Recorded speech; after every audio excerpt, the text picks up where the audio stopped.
Bismillahirrahmanirrahim. Assalamualaikum warahmatullahi wabarakatuh.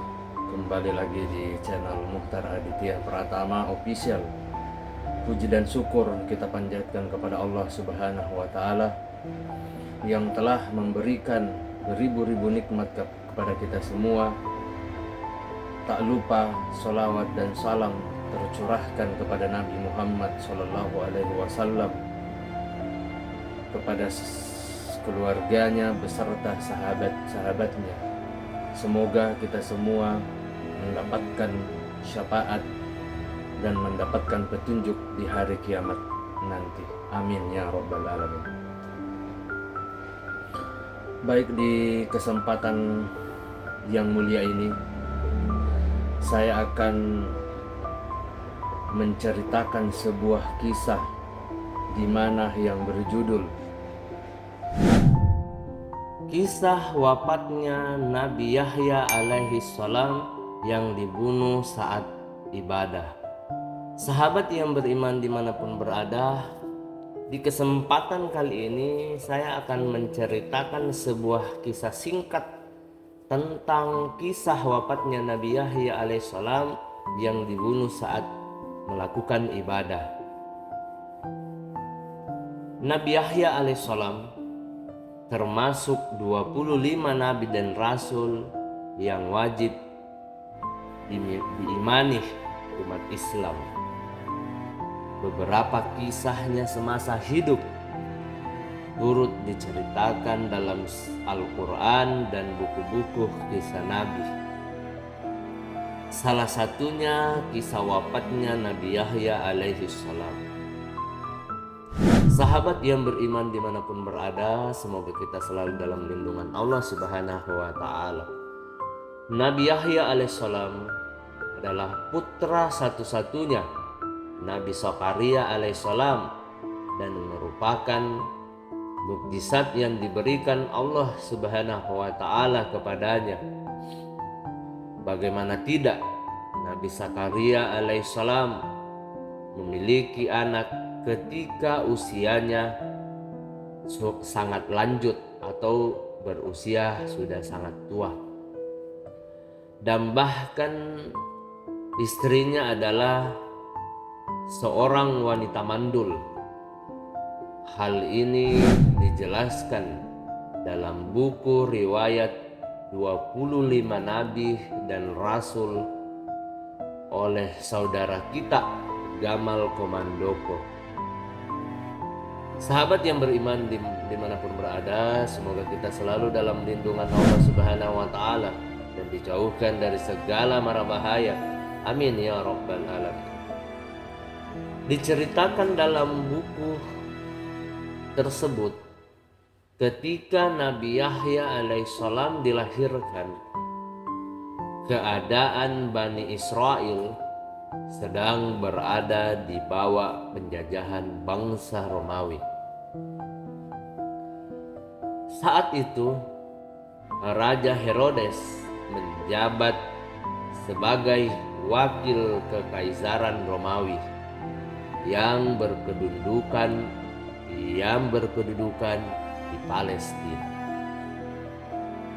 Ia merupakan pemimpin yang amat kejam, bengis, dan tidak mengenal pri kemanusiaan. Pada saat itu juga Bani Israel itu terpecah menjadi dua kelompok, yang dimana kelompok mayoritasnya adalah kaum Bani Israel yang tidak lagi menjadikan Allah Subhanahu wa Ta'ala sebagai Tuhan dan sesembahan. Sedangkan kelompok minoritas tetap berpegang teguh pada ajaran Taurat dan Zabur.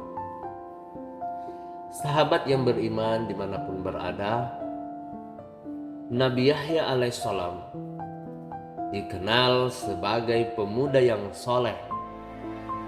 Ia sering berjuang bersama ayahnya untuk mengemban risalah Allah Subhanahu wa Ta'ala, yakni dengan menyadarkan kaum Bani Israel kepada jalan yang benar.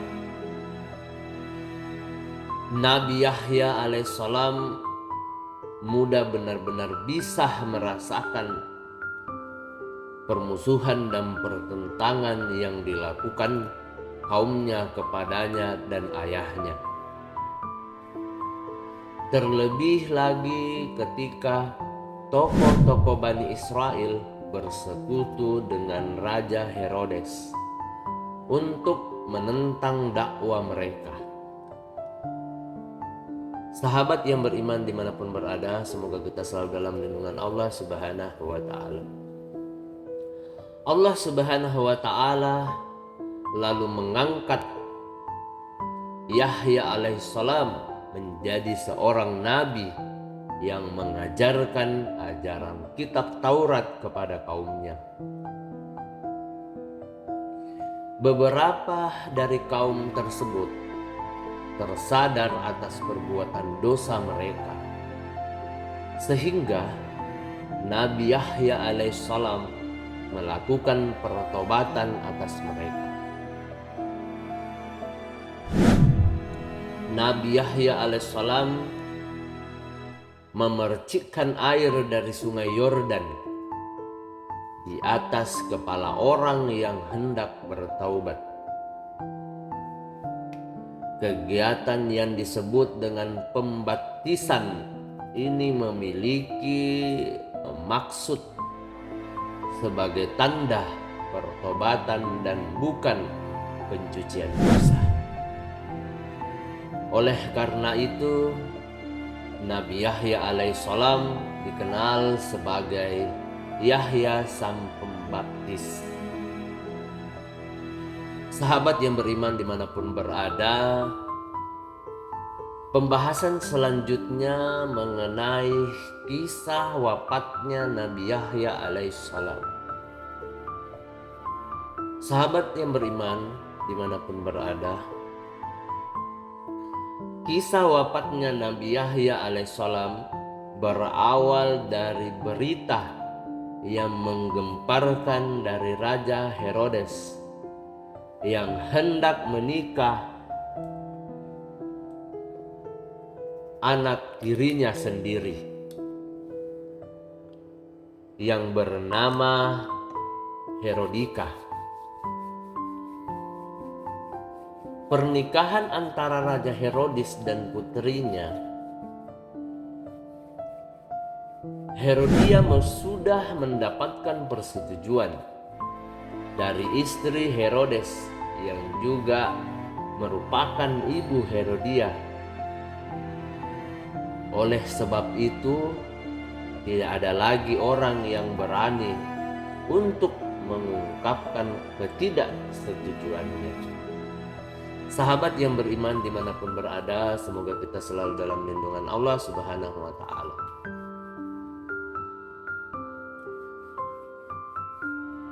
Berbeda dari semua orang, Nabi Yahya alaihissalam justru sangat menentang pernikahan antara keluarga.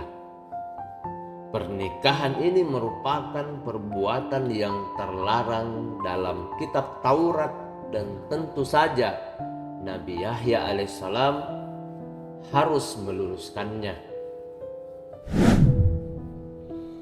Nabi Yahya alaihissalam tidak pernah gentar untuk menentang pernikahan Raja Herodes tersebut. Ia menyatakan dengan lantang apa yang akan diperbuat oleh Raja Herodes adalah sebuah kesalahan. Sahabat yang beriman dimanapun berada, semoga kita selalu dalam lindungan Allah Subhanahu wa Ta'ala. Raja Herodes pun sangat murka dengan Nabi Yahya alaihissalam. Bahkan ia berniat untuk menangkap dan menjatuhkan hukuman terberatnya karena keberanian Nabi Yahya alaihissalam menentang kehendaknya. Berbeda dari ayahnya, Herodia berusaha membujuk Nabi Yahya alaihissalam dengan cara yang berbeda. Ia memanfaatkan kecantikan dan tubuhnya yang bagus untuk merayu Nabi Yahya alaihissalam dan hendak melakukan hal yang tidak pantas. Sahabat yang beriman dimanapun berada, Nabi Yahya alaihissalam menolak dengan tegas ajakan Herodia tersebut. Hal ini berujung pada kemarahan Herodia dan akhirnya fitnah yang menyebar berkaitan dengan Nabi Yahya alaihissalam. Ia lalu dituduh ingin menikahi Herodia sehingga ia membuat suatu peraturan bahwa pernikahan dengan ayahnya sendiri tidak dilarang di dalam Taurat. Mendengar aduan dari anaknya dan calon istrinya tersebut, Raja Herodes lantas marah besar. Ia lalu memerintahkan para prajuritnya untuk menangkap dan membunuh Nabi Yahya alaihissalam. Para prajurit pun menemukan Nabi Yahya alaihissalam yang sedang beribadah kepada Allah Subhanahu wa ta'ala. Tanpa basa-basi, prajurit ini pun langsung menebaskan pedangnya ke arah kepala Nabi Yahya alaihissalam. Sahabat muslim, umat dimanapun berada, semoga kita selalu dalam lindungan Allah Subhanahu wa ta'ala. Nabi Yahya alaihissalam wafat seketika karena terpenggal kepalanya. Ia wafat sebagai seorang syuhada yang selalu membela agama Allah Subhanahu wa ta'ala. Kisah wafat Nabi Yahya alaihissalam tersebut tidak diceritakan dalam Al-Quran maupun hadis Nabi, melainkan dari Israiliyat, sebuah riwayat Bani Israel yang bersumber dari orang Yahudi dan Nasrani. Sahabat yang beriman dimanapun berada, wallahu alam bisawab. Demikianlah kisah singkat yang dapat saya ceritakan di kesempatan ini. Semoga apa yang saya kisahkan, apa yang saya ceritakan di kesempatan ini bisa kita ambil hikmahnya dan kita bisa mengambil sebuah pembelajaran tentang kisah-kisah Nabi ataupun kisah-kisah Nabi yang teladan. Demikianlah kisah yang dapat saya sampaikan. Mohon maaf apabila ada salah kata ataupun ucapan dalam video ini, karena saudaraku semuanya, umat muslim dimanapun berada, kebaikan datang dari Allah Subhanahu wa ta'ala dan kesalahan datang dari saya pribadi selaku manusia biasa yang tidak pernah luput akan kesalahan.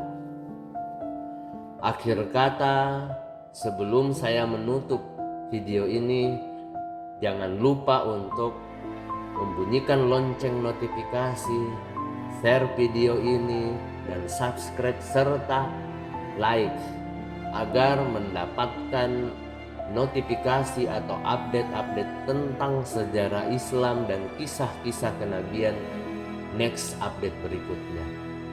Akhir kata, subhanakallahumma wa bihamdika asyhadu an la ilaha illa anta astaghfiruka wa atubu ilaik. Wassalamualaikum warahmatullahi wabarakatuh. Nantikan video-video berikutnya.